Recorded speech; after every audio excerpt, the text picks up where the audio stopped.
In the vast tapestry of history, where the stories of rising and falling societies intertwine, there exists an ancient record that narrates the tales of a powerful and regal people. As the sun sets over Africa's expansive savannas, stories emerge, depicting mighty kings and beautiful queens with dark, rich skin. The Bible, a long-standing book, holds within its pages the secrets of these ancient narratives. Join us on an immersive cinematic journey through time, as we unearth the stories that may have been forgotten by the rest of the world, but will forever be etched in the sands of Africa. Before we jump into the main content, make sure you hit that subscribe button and click the notification bell, so you won't miss any of our upcoming videos.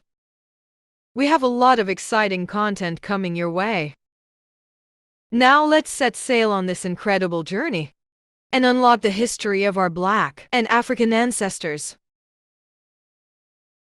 According to the Bible, all present-day people are descendants of Noah's three sons Shem, Ham, and Japheth. This includes Black individuals and those with dark skin, whose lineage can be traced back to Ham, one of Noah's sons. Shem and Japheth are Ham's brothers, representing the Semitic people, Arabs, Jews, Syrians, etc., and the Japhethites, Europeans and Asians respectively. The Bible identifies Ham, Noah's son, as the progenitor of African and Black people. His name is consistently associated with Africa, and the Book of Psalms links him to the ancient Egyptians. It is noteworthy that ancient Jewish and other traditions also attribute African ancestry to him. The concept of Ham's children consistently points to African regions, areas, and people. Additionally, the name Ham holds the meaning of burnt or dark in Hebrew, Aramaic, and other ancient languages, alluding to the color of his hair and skin. Within chapter 10 of the book of Genesis, specifically between lines 6 to 14, one can explore Ham's family tree, also known as the Hamite people. The book mentions Ham's children Cush, who became the father of many African people, and Mizraim, who became the father of the ancient Egyptians. It is important to note that Arabs, Jews, Syrians, and others refer to Egypt as Misraim, because it was named as such by its founder. Put, also known as Put, and Canaan, the father of the Canaanites, are also sons of him. Canaan refers to both a place and a group of people. Further, Cush, Ham's first son, gave rise to various countries and peoples, including the Ethiopians and the people of Nubia, previously known as the Kingdom of Cush, share the same origin. These are significant countries and groups of people, and their ancestry can be traced back to Cush. It is worth mentioning that the people of Somalia, who are believed to have descended from Nimrod, Cush's disobedient son, are thought to have originated from Old Babylon. Additionally, individuals from South India, as well as populations from various parts of Africa, such as Malays, Eritreans, Kenyans, Kondols, and Vantis from Gabon, are considered to have Cushite heritage. In biblical context, the term Cush is often associated with Ethiopia, Sudan, and Africa, signifying Ethiopia or Black in its original language. Canaan and Mizrahi were also Ham's children. Mizrahi is believed to be the ancestor of the ancient Egyptians and many people in North Africa, including the dark-skinned Tuaregs and Berbers. Semitic peoples such as Arabians, Arabs, and Israelites refer to Egypt as Mizraim. In Psalm 78 verse 51, it is mentioned that God struck the firstborn in Egypt, the first fruits of manhood, and the tents of Ham.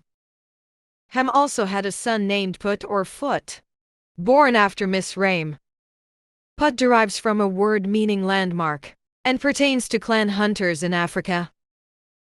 Put is considered the father of the Black Libyans and several other African peoples. Regarding the infamous Curse of Ham or Curse of Canaan, many people have misconstrued the narrative. In Genesis chapter 9, The Bible recounts that when Noah became intoxicated, his son Ham did not assist him, but instead mocked his naked and drunk state to his other brothers. However, this text can be interpreted in multiple ways, and it is not the focal point of this narrative. Noah placed a curse on one of Ham's sons, Canaan. While Noah's actions may seem exaggerated, it was a grave matter to disrespect one's father during that time period, almost akin to a religious duty. Although Noah's drunkenness appears to be accidental, resulting from his discovery of wine made from grapes, which had never been made before, he unknowingly became intoxicated.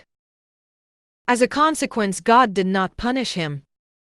It is essential to recognize that Ham and his 3 other children, Cush, Mizraim, and Put, are all believed to be the progenitors of various African and Black populations. The Bible, through its genealogical accounts, connects these individuals to the ancient peoples of Africa, including the Egyptians, Ethiopians, and other African nations. However, it is important to approach these narratives with an understanding of their historical and cultural context, as they represent ancient perspectives and beliefs. It is worth noting that the Bible is not the sole historical or anthropological source for understanding the origins and history of Black and African peoples. Scholars and researchers draw from a wide range of disciplines, including archaeology, linguistics, genetics, and oral traditions, to piece together the complex tapestry of human history. As our knowledge of the past continues to evolve, it is crucial to engage in ongoing research and dialogue to gain a more nuanced understanding of the origins, migrations, and cultural developments of Black and African peoples. It is crucial to emphasize that interpreting the Bible in a way that suggests African people were cursed is a grave mistake and a misinterpretation. The individual who is cursed in the Bible is Canaan, the grandson of Ham, and not all African people. Ham, who is believed to be the ancestor of people in Africa and South India, was born before the flood and lived a remarkably long life compared to most people. He had the opportunity to witness the 5th and 6th generations of his family and ancestors. Interestingly, similar to his brother Shem, Ham also lived to be around 600 years old, or possibly even older. While the exact age of Ham is not specified in the Bible, it is likely that he lived at least 600 years. The location of Ham's burial site remains uncertain, with various theories and studies suggesting different possibilities. Some propose that his tomb could be in Ethiopia, or even Nubia, while others suggest Mesopotamia, where the Sumerians lived. However, the prevailing belief is that Hammurabi's tomb is in Africa, specifically in Sudan or Ethiopia. Some even speculate that he might be buried in Egypt, a land known for its ancient secrets and the ongoing discoveries of millennial burials. The Book of Jubilees provides additional details about Ham's later years and the events involving Noah's family and the lineages of Ham, Shechem, and Japhet. This ancient Jewish manuscript, which was considered authoritative before and during the time of Christ, describes Ham's displeasure when his youngest son, Canaan, chose to settle in the land of Shechem, which is now known as Israel. Ham's other son disagreed with Canaan's desire to claim those lands for himself.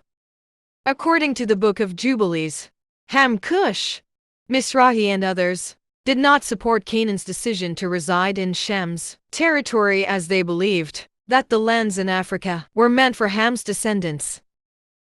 Despite their objections, Canaan chose to remain in the land against his father and brother's wishes. In the Book of Jubilees, it is mentioned that Ham was the first person to establish a city and region after the flood. He named the place Male Tamlek in honor of his beloved wife. It is important to approach these ancient texts with careful consideration of their cultural and historical context.